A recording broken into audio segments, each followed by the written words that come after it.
जय जगन्नाथ शुभ सकाळ आज हूँ 11 जनवरी शनिवार। आज दिन भरी अनेक गुरुत्वपूर्ण खबर आसी। सरकार नुआ योजना एथर 9 टंकार मिलवाक जाउछि पेट पूरा खाइबा। सेपटे बैंक स्ट्राइक आरंभ होबाक जाउछि। समस्त कर्मचारी निमंते खुशी खबर आसी। तेबे आसंतु एभली आज दिनर 20टी बड़ खबर उपरे नजर पकाइबा। आजिर प्रथम खबर बढ़ुछि एचएमपीवी भूताणुर संक्रमण। देश में 13 जन संक्रमित चिन्हट।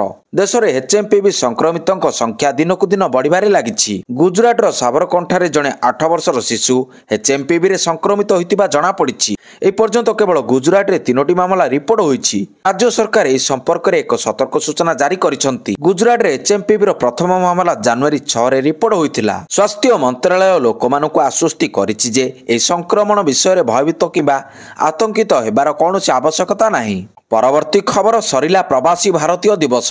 ओडिशा रे निवेश करबा को मन बळाइले प्रवासी। अंतिम दिन रे मुख्य अतिथि भाव रे जोग दैथिले राष्ट्रपति द्रौपदी मुर्मू। साधारणतः प्रश्न आसुथिबो एते संख्या रे प्रवासी आसीथिले राज्य बा देश को कोन लाभ मिलिबो। राज्य पय ताको अवदान आगकु कोन रहिबो। प्रवासी भारतीय दिवस रो द्वितीय दिन रे भारतर वैदेशिक मंत्री एस जयशंकर सह ब्रिटेन रे रहुतिबा प्रवासी भारतीयଙ୍କ सह एक आलोचना कार्यक्रम अनुष्ठित होइतिला। एथिरे मुख्यतः वन डिस्ट्रिक्ट वन प्रोडक्ट उपर गुरुत्वारोप करा जाइतिला। खास करी जयशंकर प्रवासी मानकु 3टी उपरे फोकस करबा को कहितिले, अर्थात ट्रेड टूरिज्म और टेक्नोलॉजी। पाखापाखि 20 मिनट धरी जारी रहितिला आलोचना। परवर्ती खबर निर्वाचन पूर्व नकली भोटर। जतिकी पाखौछि दिल्ली निर्वाचन सेतिकी तेजुछि बयानबाजी विवाद और विक्षोभ।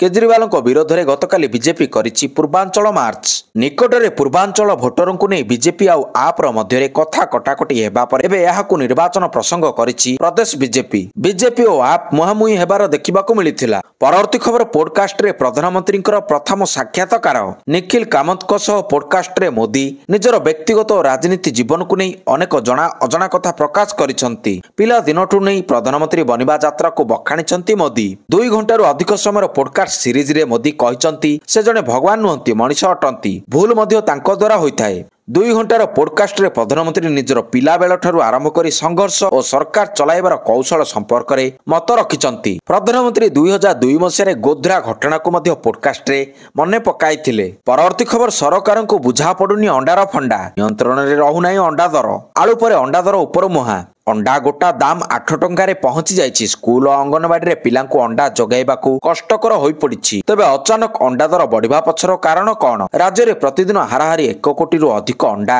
आवश्यक पड़ुछि, किंतु एई आवश्यकता मेंटाइबारे सफल हेउ नै ओडिशा। अन्य ऋतु मानकरे अंडार आवश्यकता कष्टे मष्टे मेंटी जाउथिले भी शीत ऋतु रे अभाव स्पष्ट रूप रे अनुभूत हेउछि। चाहिदा अनुसार राज्य रे अंडा उत्पादन हेउ नथिबारु आंध्र उपरे निर्भर करबाकू पड़ुछि, जाहा फल रे ओडिशा रे अंडा दर ऊपर मुहा हेउ। परवर्ती खबर मंत्री को बड़ बयान कहले मंडी को भल धान आण।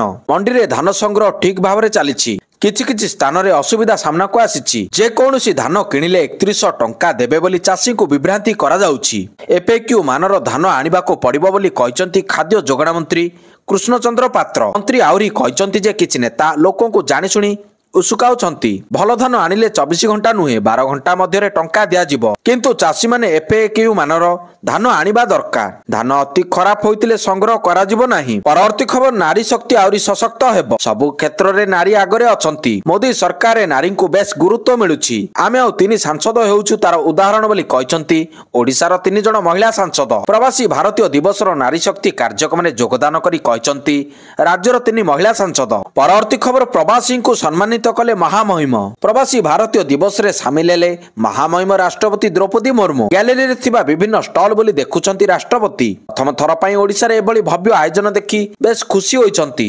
गतकाली प्रवासी भारतीय दिवस रो उद्यापन थिबारु प्रवासी भारतीय मानक मध्य रे एमानक उपलब्धि गुड़िक पई सम्मानित करिसंती राष्ट्रपति। भारत और विदेश रे विभिन्न क्षेत्र रे सेमानक अवदान को लोकलोचन को आनिबा पई प्रवासी भारतीय सम्मान 2025 प्रदान करा जिवो। परवर्ती खबर जोगाण मंत्री को बड़ सूचना आलू दर कमिबो।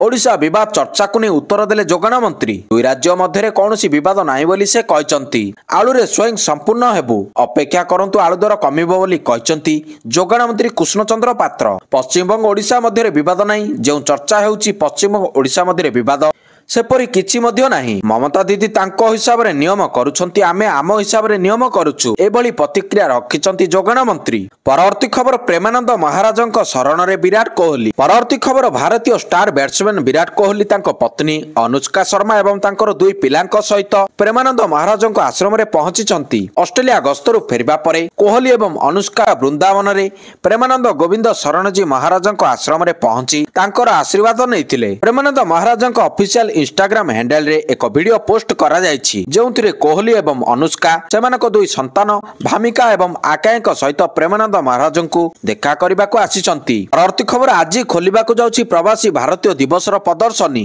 ସକାଳ 10ଟାରୁ ଖୋଲିବ ସବୁ ଷ୍ଟଲ। ଆଜି ସକାଳ 10ରୁ ପ୍ରଦର୍ଶନୀରେ ଥିବା ସମସ୍ତ ଷ୍ଟଲ ଖୋଲାଯିବ। ସାଧାରଣ ଲୋକଙ୍କ ଠାରୁ ଆରମ୍ଭ କରି ଛାତ୍ରଛାତ୍ରୀ ପ୍ରଦର୍ଶନୀ ବୁଲି ପାରିବେ। ପ୍ରଦର୍ଶନୀ 12 ତାରିଖ ସନ୍ଧ୍ୟା ପର୍ଯ୍ୟନ୍ତ ଖୋଲା ରହିବ। ସାଧାରଣ ଲୋକ ଏବଂ ଛାତ୍ରଛାତ୍ରୀଙ୍କ ପାଇଁ ପିବିଡି ପ୍ରଦର୍ଶନୀ ଖୋଲା ରହିବ। 8 ତାରିଖରୁ ଜନତା ମଇଦାନରେ ଆରମ୍ଭ ହୋଇଥିବା ପ୍ରବାସୀ ଭାରତୀୟ ଦିବସ ସମ୍ମିଳନୀ ପ୍ରଦର୍ଶନ ଏବେ ସାଧାରଣ ଲୋକଙ୍କ ପାଇଁ ଖୋଲା ଯାଉଛି। ଏନ୍ଆର୍ଆଇ ବ୍ୟତୀତ ସାଧାରଣ ଲୋକ ମଧ୍ୟ ଏହି ପ୍ରଦର୍ଶନୀର ମଜା ଉଠାଇ ପାରିବେ। 3 ଦିନ ଧରି ଚାଲିଥିବା ଏହି ଉତ୍ସବରେ ଲୋକମାନେ ପ୍ରଦର୍ଶନୀର ବିଭିନ୍ନ ଷ୍ଟଲ ବୁଲି ଦେଖିବେ। ପରବର୍ତ୍ତୀ ଖବର ଯୋଗୀ ସରକାରଙ୍କ ବଡ଼ ନିଷ୍ପତ୍ତି, ମାତ୍ର 9 ଟଙ୍କାରେ ପେଟ ପୂରା ଖାଇବା। ଏବେ ହସ୍ପିଟାଲରେ ମିଳିବ ପେଟ ପୂରା ଓ ପୁଷ୍ଟିକର ଭୋଜନ। ଆର୍ଥିକ ସ୍ତରରେ ଦୁର୍ବଳ ବର୍ଗଙ୍କ ସହାୟତା ନିମନ୍ତେ ବା ଅନୁଷ୍ଠାନ ପକ୍ଷରୁ ଏହା ଏକ ନିଆରା ପଦକ୍ଷେପ। ମହାକୁମ୍ଭ ମେଳା ଆରମ୍ଭ ହେବା ପୂର୍ବରୁ ଶୁକ୍ରବାର ଉତ୍ତରପ୍ରଦେଶ ମୁଖ୍ୟମନ୍ତ୍ରୀ ଯୋଗୀ ଆଦିତ୍ୟନାଥ ପ୍ରୟାଗରାଜରେ ମା କି ରୋଷେଇ ଉଦ୍ଘାଟନ କରିଛନ୍ତି। ଉତ୍ତରପ୍ରଦେଶ ସରକାର ଏହାର ଏକ ବିବୃତ୍ତିରେ କହିଛନ୍ତି ଯେ ସ୍ୱରୂପ ରାଣୀ ନେହେରୁ ହସ୍ପିଟାଲରେ ନନ୍ଦୀ ସେବା ଅନୁଷ୍ଠାନ ଦ୍ୱାରା ଆର୍ଥିକ ଦୁର୍ବଳ ବର୍ଗଙ୍କ ଲୋକଙ୍କ ପାଇଁ ଏହି କମ୍ୟୁନିଟି କିଚେନ ପରିଚାଳିତ ହେଉଛି। ମାତ୍ର 9 ଟଙ୍କାରେ ଗରିବ ଲୋକ ପେଟ ପୂରା ଭୋଜନ କରିପାରିବ, ଯେଉଁଥିରେ ଭାତ, 4ଟି ରୁଟି, ଡାଲି, ଭଜା, ତରକାରୀ, ସାଲାଡ ଏବଂ ମିଠା ରହିବ। ଆସିଲା ପରବର୍ତ୍ତୀ ଖବର, ମୁକୁଳିଲେ ନବ ଦାସଙ୍କ ପୁଅ ବିଶାଲ। ପୂର୍ବତନ ବିଧାୟିକା ଦୀପାଳି ଦାସଙ୍କ ଭାଇ ବିଶାଲ ଦାସଙ୍କୁ ଛାଡ଼ିଲା ଛତିଶଗଡ଼ ପୋଲିସ। ବିଶାଲଙ୍କ ସମେତ 14 ଜଣଙ୍କୁ ଛାଡ଼ିଛି ପୋଲିସ। ବିଏନ୍ଏସ୍ 35B ରେ ନୋଟିସ କରି ପୋଲିସ ଛାଡ଼ିଥିବା ସୂଚନା ରହିଛି। ଏବେ ସରେଇପଲ୍ଲୀ ଥାନାରୁ ବାହାରିଲେ ବିଶାଲ ଓ ତାଙ୍କ ସହଯୋଗୀ। ଅଜ୍ଞାତବାସରେ ଥିବା ସରପଞ୍ଚ ସମିତି ସଭ୍ୟଙ୍କ ସମେତ ବିଜେଡି ନେତା ବିଶାଲ ଦାସଙ୍କୁ ରାତି 2ଟାରୁ ଛତିଶଗଡ଼ର ମହାସମୁଦ ପୋଲିସ ଥାନାରେ ଅଟକ ରଖିଥିବା ଏକ ଭିଡିଓ ଭାଇରାଲ ହୋଇଥିଲା। ଭିଡିଓରେ ବିଶାଲ ଗଣତନ୍ତ୍ରର ହତ୍ୟା କରା ନ ଯାଉ ବୋଲି ରାଜ୍ୟ ସରକାରଙ୍କୁ ଅନୁରୋଧ କରିଥିଲେ। ପୋଲିସ ପକ୍ଷରୁ କୁହାଯାଇଥିଲା ଯେ ସରପଞ୍ଚ ଓ ସମିତି ସଭ୍ୟଙ୍କ ପରିବାରମାନେ ମିସିଂ ନେଇ ଅଭିଯୋଗ କରିଛନ୍ତି। ଏଣୁ ଏହାର କାର୍ଯ୍ୟାନୁଷ୍ଠାନ ସ୍ୱରୂପ ଏଭଳି ପଦକ୍ଷେପ ନିଆଯାଇଛି। ପରବର୍ତ୍ତୀ ଖବର, ଅଶ୍ୱିନଙ୍କ ବିବାଦୀୟ ବୟାନ। ଭାରତୀୟ ଦଳର ପୂର୍ବତନ ଅଭିଜ୍ଞ ଅଫ୍ ସ୍ପିନର ରବିଚନ୍ଦ୍ରନ ଅଶ୍ୱିନ ଏକ ଘରୋଇ କଲେଜରେ ଏକ କାର୍ଯ୍ୟକ୍ରମରେ ହିନ୍ଦୀ ଭାଷା ବିଷୟରେ ଏକ ବଡ଼ ବୟାନ ଦେଇଛନ୍ତି। ଏହି ସମାରୋହରେ ଅଶ୍ୱିନ ହିନ୍ଦୀ ଭାଷା ଉପରେ ମତାମତ ଦେଇ କହିଥିଲେ। ଅଶ୍ୱିନ କହିଥିଲେ ଯେ ହିନ୍ଦୀ ଭାରତର ଜାତୀୟ ଭାଷା ନୁହେଁ। ଅଶ୍ୱିନ ତାଙ୍କ ଅଭିଭାଷଣ ସମୟରେ କହିଥିଲେ, ମୁଁ ଭାବୁଛି ମୁଁ କହିବା ଉଚିତ ଯେ ହିନ୍ଦୀ ଆମର ଜାତୀୟ ଭାଷା ନୁହେଁ, ଏହା ସରକାରୀ ଭାଷା। ସମସ୍ତ ସ୍ଥାନରେ ହିନ୍ଦୀ ଏବଂ ତାମିଲ ଭାଷା ବିଷୟରେ ସର୍ବଦା ଆଲୋଚନା ହୁଏ ଏବଂ ଏହା ତାମିଲନାଡୁରେ ଏକ ସମ୍ବେଦନଶୀଳ ପ୍ରସଙ୍ଗ ହୋଇ ଆସିଛି।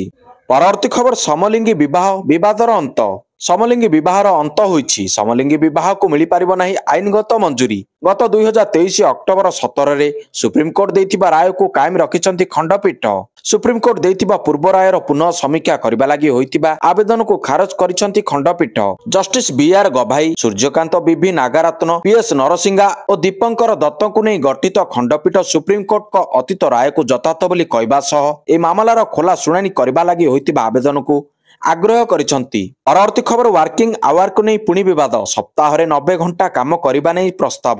ରବିବାର ଓ ସପ୍ତାହରେ 90 ଘଣ୍ଟା କାମ କରିବା ନେଇ ଲାର୍ସନ ଆଣ୍ଡ ଟ୍ରୁବୋ ବା L&T କମ୍ପାନୀର ଅଧ୍ୟକ୍ଷ SN ସୁବ୍ରମଣ୍ୟମ ଯେଉଁ ପ୍ରସ୍ତାବ ଦେଇଛନ୍ତି, ତାହାକୁ ନେଇ ଦେଶବ୍ୟାପୀ ପ୍ରତିକ୍ରିୟା ପ୍ରକାଶ ପାଇଛି। ଏପରିକି କମ୍ପାନୀ ପକ୍ଷରୁ ଅଧ୍ୟକ୍ଷଙ୍କ ଯୁକ୍ତିକୁ ସମର୍ଥନ କରାଯାଇଛି। ଉଲ୍ଲେଖନୀୟ ଅବଦାନ ଯୋଗୁଁ ଉଲ୍ଲେଖନୀୟ ସଫଳତା ମିଳିବ ବୋଲି କହିଛି କମ୍ପାନୀ। ପ୍ରଗତି ପଥରେ ଆଗେଇବା ଲାଗି ଭାରତ ଅଭିଯାନ ଚାଲିଥିବା ବେଳେ ସାପ୍ତାହିକ 90 ଘଣ୍ଟାର କାମ ଆବଶ୍ୟକ ବୋଲି କହିଛି କମ୍ପାନୀ।